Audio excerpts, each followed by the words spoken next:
আমার নাম অর্জুন ব্যানার্জি। আমি একজন অ্যান্টিকোয়ারিয়ার, মানে পুরনো জিনিসপত্র সংগ্রহ করি এবং বিক্রি করি। কলকাতার বড় বাজারে আমার একটা ছোট দোকান আছে, হেরিটেজ কালেক্টেবলস নামে। আমি পুরনো বই, ছবি, মূর্তি, গহনা এসব নিয়ে ব্যবসা করি। এই গল্পটা 2024 সালের ফেব্রুয়ারি মাসে, যে মাসটা আমার জীবনের সবচেয়ে ভয়ঙ্কর সময় ছিল। ঘটনাটা শুরু হয় একটি সাধারণ দিনে। একজন বৃদ্ধ ভদ্রলোক আমার দোকানে এলেন। তার হাতে একটা পুরনো চামড়ার ব্যাগ। বয়স প্রায় 70 হবে। মুখে দুশ্চিন্তার ছাপ। আপনি পুরনো জিনিস কেনেন? তিনি জিজ্ঞেস করলেন। হ্যাঁ, দেখান কি আছে, আমি বললাম। তিনি ব্যাগ থেকে একটা ডায়েরি বের করলেন। কালো রঙের চামড়ার কভার, খুব পুরনো দেখাচ্ছে। কভারে কোনো লেখা নেই, শুধু একটা অদ্ভুত চিহ্ন, একটা উল্টানো ত্রিভুজ, তার ভিতরে একটা চোখ। এটা আমার দাদার, বৃদ্ধ বলল। 1945 সালে তিনি একজন ডাক্তার ছিলেন। এই ডায়েরিতে তার কিছু নোট আছে। আমি ডায়েরিটা হাতে নিলাম। ভারী, চামড়াটা ঠান্ডা। খুলে দেখলাম পাতাগুলো হলদে হয়ে গেছে। হস্তাক্ষর পুরনো ইংরেজি স্টাইলে লেখা। কত চান? আমি জিজ্ঞেস করলাম। কিছু না, ফ্রি দিয়ে দিচ্ছি। প্লিজ রেখে নিন, বৃদ্ধ বললেন। আমি অবাক হলাম। ফ্রি কেন? বৃদ্ধের চোখে ভয়ের ছাপ দেখলাম। এই জিনিসটা আমার বাড়িতে রাখতে চাই না। যেখানে পারেন রাখুন, পুড়িয়ে ফেলুন, যা খুশি করুন, কিন্তু আমাকে দেবেন না। কিন্তু কেন? এটাতে এমন কি আছে? আমি জিজ্ঞেস করলাম। আমি জানি না, কিন্তু এই ডায়েরি যেখানে থাকে সেখানে অশান্তি হয়, অদ্ভুত জিনিস ঘটে। আমার পরিবারে 3 জন মারা গেছে এই ডায়েরির জন্য। আমি বিশ্বাস করি এটা অভিশপ্ত। আমি হেসে ফেললাম। অভিশপ্ত? এসব কুসংস্কার। হাসুন, বৃদ্ধ বললেন, কিন্তু সাবধান, এই ডায়েরি পড়বেন না। যদি পড়েন, তাহলে। তাহলে কি? তাহলে আপনিও আটকে যাবেন, যেমন আমার দাদা আটকে গিয়েছিলেন। তিনি আর কিছু না বলে চলে গেলেন, দ্রুত, যেন পালাচ্ছেন। আমি ডায়েরিটা হাতে নিয়ে দেখলাম, সত্যি খুব ভালো কন্ডিশনে আছে। এটা বিক্রি করলে ভালো দাম পাবো। সেই রাতে আমি ডায়েরিটা বাড়িতে নিয়ে এলাম।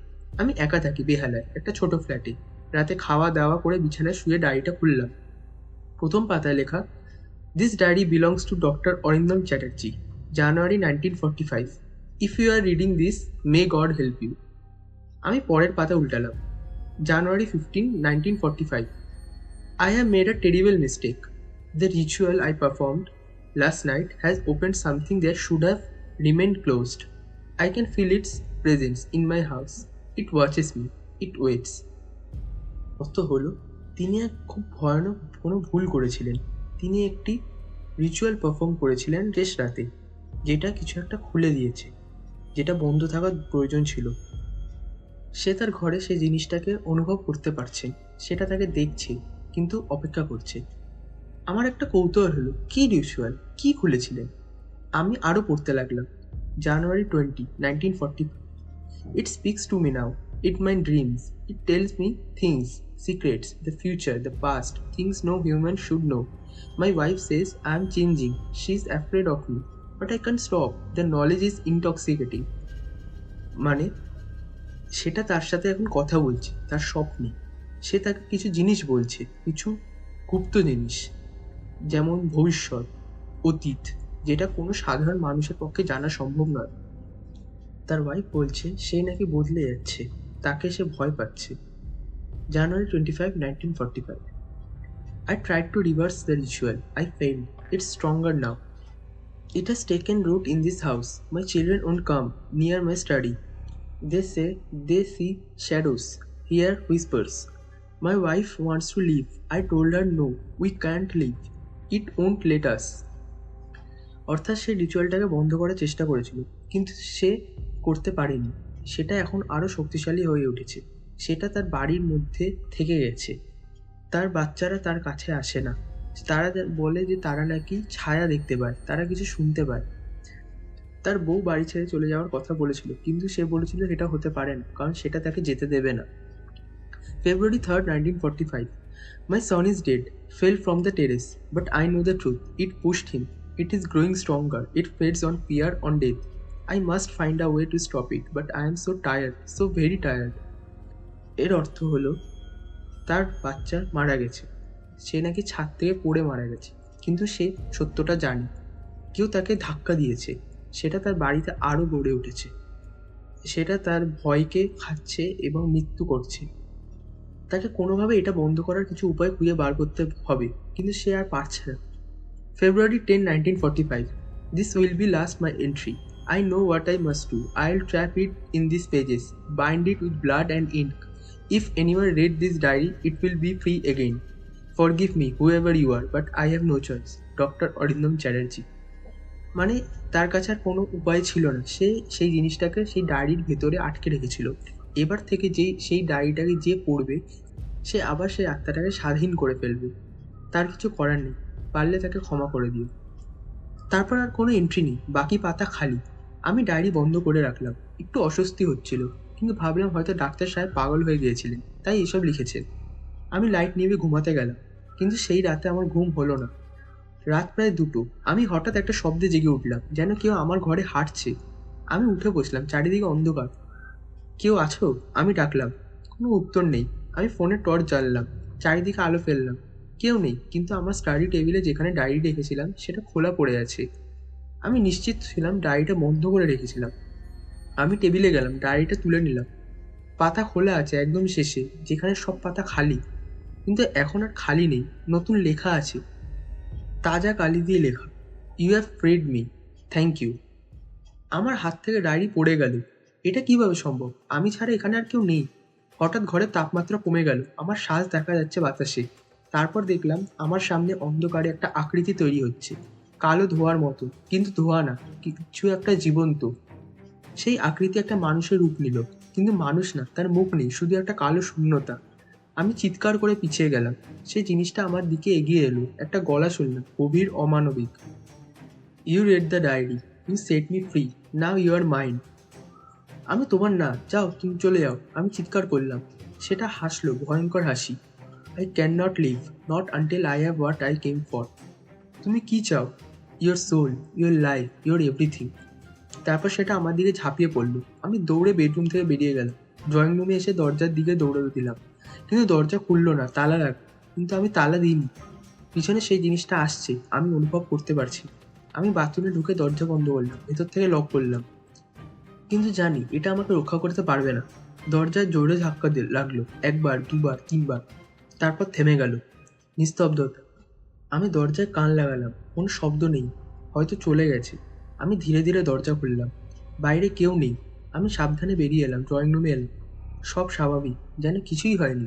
হয়তো আমি স্বপ্ন দেখেছিলাম, কিন্তু না, কারণ স্টাডি টেবিলে সেই ডায়েরি এখনো খোলা পড়ে আছে, এবং সেই নতুন লেখা এখনো সেখানে আছে।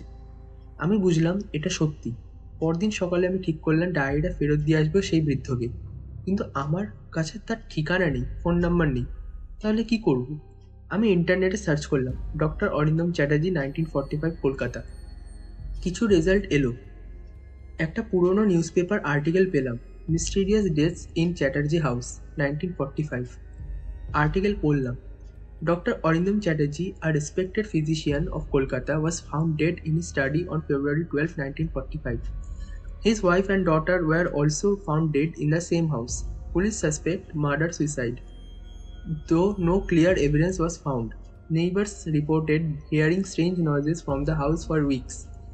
Some claimed to see shadows moving in windows when the house was empty. The house was later demolished in 1950 due to structural damage and reports of supernatural activities. এর অর্থ হলো ডক্টর অরিন্দম চ্যাটার্জি একজন কলকাতার ফিজিশিয়ান, তার বাড়িতে 12ই ফেব্রুয়ারি 1945 সালে মারা গিয়েছেন। তার সাথে তার বউ এবং তার এক মেয়েও মারা গিয়েছে। পুলিশ বলছে এটা নাকি একটা মার্ডার সুইসাইড, কিন্তু কোনো প্রমাণ নেই। প্রতিবেশীরা জানিয়েছে যে তারা নাকি বাড়ি থেকে বিভিন্ন ধরনের অদ্ভুত শব্দ শুনতে পায় সপ্তাহ ধরে, এবং অনেকে বলেছেন যে তারা নাকি ছায়াও দেখতে পেয়েছেন সেই বাড়িতে। আমার রক্ত জমে গেল। তাহলে ডাক্তার সাহেব সত্যিই মারা গেছেন, এবং তার পরিবারও, এবং সেই জিনিসটা যেটা তিনি ডায়েরিতে বন্দি করেছিলেন সেটা এখন মুক্ত আমার ফ্ল্যাটে। আমি ঠিক করলাম ডায়েরিটা পুড়িয়ে ফেলবো, হয়তো এটাই সমাধান। আমি ডায়েরিটা নিয়ে ছাদে গেলাম, একটা পুরোনো ড্রামে আগুন জ্বাললাম, ডায়েরিটা আগুনে ফেললাম। কিন্তু একটা অদ্ভুত ব্যাপার হলো, ডায়েরি পুড়ল না, আগুনের মধ্যে পড়ে আছে, কিন্তু একটা দাগও পড়ছে না। আমি আরো কাঠ দিলাম, আরো জোরে আগুন জ্বালালাম, কিন্তু ডায়েরি অক্ষত। হতাশ হয়ে ডায়েরিটা আগুন থেকে তুলে নিলাম, হাতে নিয়ে দেখি সম্পূর্ণ ঠান্ডা, যেন আগুনে ছিলই না। You can not destroy me, একটা গলা শুনলাম আমার মাথার ভেতর থেকে। আমি চমকে গেলাম। You are bound to me now, as doctor Chatterjee was, as all who read the diary are. কিন্তু আমি কি করব, কিভাবে মুক্তি পাবো? আমি জিজ্ঞেস করলাম। There is no freedom, only servitude. You will do my bidding or you will die as all before you have died. আমি বুঝলাম সাধারণ উপায়ে এর থেকে মুক্তি নেই। আমাকে কোনো এক্সপার্ট খুঁজতে হবে, কোনো তান্ত্রিক বা অকাল্ট জানে এমন কেউ। আমি আমার এক বন্ধু প্রণবকে ফোন করলাম। সে কলকাতা ইউনিভার্সিটির ইতিহাস পড়ে, অকাল্ট হিস্ট্রি নিয়ে তার রিসার্চ আছে। সব বললাম, প্রণব শুনলো, তারপর বলল, অর্জুন, এটা শোনাচ্ছে বাইন্ডিং কার্স। কোনো এন্টিটিকে একটা অবজেক্টে বাইন্ড করে রাখা হয়েছে এবং যে অবজেক্টটা খোলে সে কার্সড হয়ে যায়। কিন্তু এর থেকে মুক্তির উপায় কি? আমি জিজ্ঞেস করলাম। একটা উপায় আছে, তুমি এই কার্সটা পাস অন করতে পারো। অন্য কাউকে ডায়েরি পড়াও, তাহলে কার্স তার উপর ট্রান্সফার হবে। কিন্তু সেটা তো অন্যায়। আমি অন্য কাউকে এই বিপদে ফেলতে পারবো না। তাহলে আরেকটা উপায়, তুমি রিচুয়ালটা রিভার্স করো। ডাক্তার সাহেব যে রিচুয়াল করেছিলেন সেটার অপোজিট করতে হবে। কিন্তু কিভাবে? আমি জানি না তাই তিনি কি করেছিলেন। ডায়েরিতে হয়তো ক্লু আছে, আবার পড়ো কেয়ারফুলি। আমি ডায়েরিটা আবার খুললাম, এবার আরও মনোযোগ দিয়ে পড়লাম। দেখলাম ডাক্তার সাহেবের কিছু স্ট্রেঞ্জ সিম্বল এঁকেছেন পাতার মার্জিনে এবং কিছু সংস্কৃত শব্দ। আমি সেগুলোর ফটো তুলে প্রণবকে পাঠালাম। প্রণব দেখলো, তারপর বলল, এগুলো তান্ত্রিক সিম্বল, কালী পুজোর সাথে রিলেটেড। মনে হচ্ছে ডাক্তার সাহেব কোনো ফরবিডেন তান্ত্রিক রিচুয়াল করেছিলেন এবং একটা নেগেটিভ এন্টিটি সামন করে ফেলেছিলেন। এখন কি করব? আমি একজন তান্ত্রিককে চিনি, কালীঘাটে থাকেন, তার নাম বামা খ্যাপা। তিনি হয়তো সাহায্য করতে পারবে। পরদিন আমি সেই তান্ত্রিকের কাছে গেলাম। বয়স্ক মানুষ, দীর্ঘ চুল, দাড়ি, গেরুয়া কাপড়, কিন্তু চোখে তীক্ষ্ণ দৃষ্টি। আমি ডায়েরিটা দেখালাম। তিনি দেখেই মুখ কালো করলেন। এটা কোথায় পেলে? তিনি জিজ্ঞেস করলেন। আমি সব বললাম। তিনি মাথা নাড়লেন। এটা খুব ডেঞ্জারাস। এই ডায়েরিতে একটা পিশাচিনি বন্ধ করে রাখা হয়েছে। পিশাচ? হ্যাঁ, একটা নেগেটিভ এন্টিটি। এটা মানুষের জীবন শক্তি খায় এবং যে তার সংস্পর্শে আসে তার ক্ষতি করে। আমাকে বাঁচাতে পারবেন? পারবো, কিন্তু একটা শর্তে। কি শর্ত? তুমি এই পিশাচকে তার অরিজিনাল জায়গায় ফেরত পাঠাতে হবে, যেখান থেকে ডাক্তার সাহেব একে ডেকেছিলেন। সেটা কোথায়? তিনি ডায়েরি খুলে দেখলেন, সিম্বলস পড়লেন।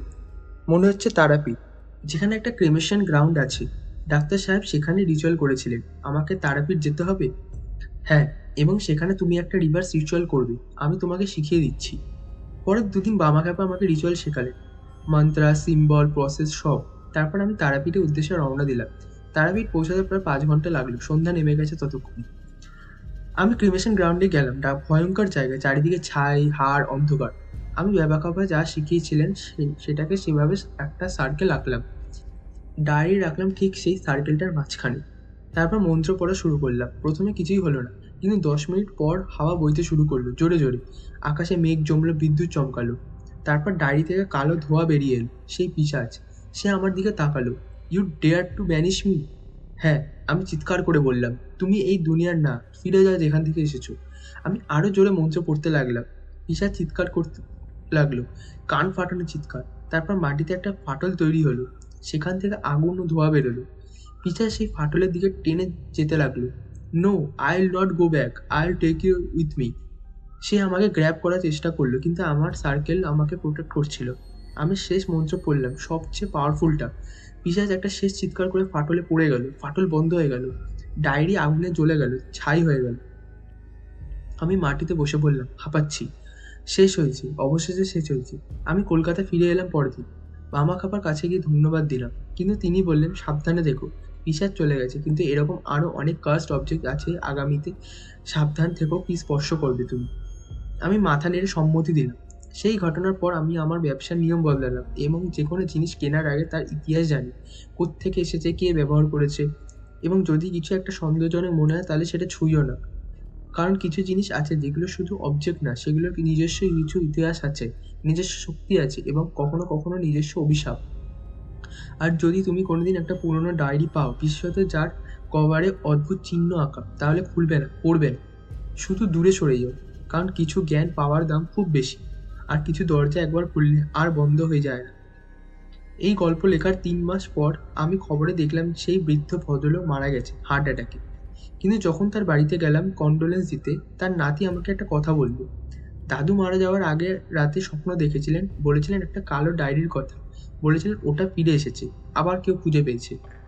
আমার রক্ত জমে গেল। কিন্তু সেটা সম্ভব না, আমি তো ডায়েরি পুড়িয়ে ফেলেছি, নিজের চোখে দেখেছি ছাই হতে। তাহলে সেই রাতে আমি একটা স্বপ্ন দেখলাম। একটা অ্যান্টিকোয়ারিয়ান শপ, দিল্লিতে। একজন তরুণ দোকানদার, তার হাতে একটা কালো ডায়েরি, কভারে সেই উল্টানো ত্রিভুজ এবং চোখের চিহ্ন। সে ডায়েরি খুলছে, প্রথম পাতা পড়ছে, এবং কোথাও অন্ধকারে কিছু একটা জেগে উঠেছে। আমি ঘুম থেকে জেগে উঠলাম, ঘামে ভিজে গেছি। এটা কি শুধু স্বপ্ন ছিল, নাকি একটা ওয়ার্নিং? আমি জানি না, কিন্তু আমি জানি একটা মন্দ কখনো সত্যিকারের মরে না। এটা শুধু রূপ বদলায়, জায়গা বদলায়, এবং অপেক্ষা করে পরবর্তী শিকারের জন্য।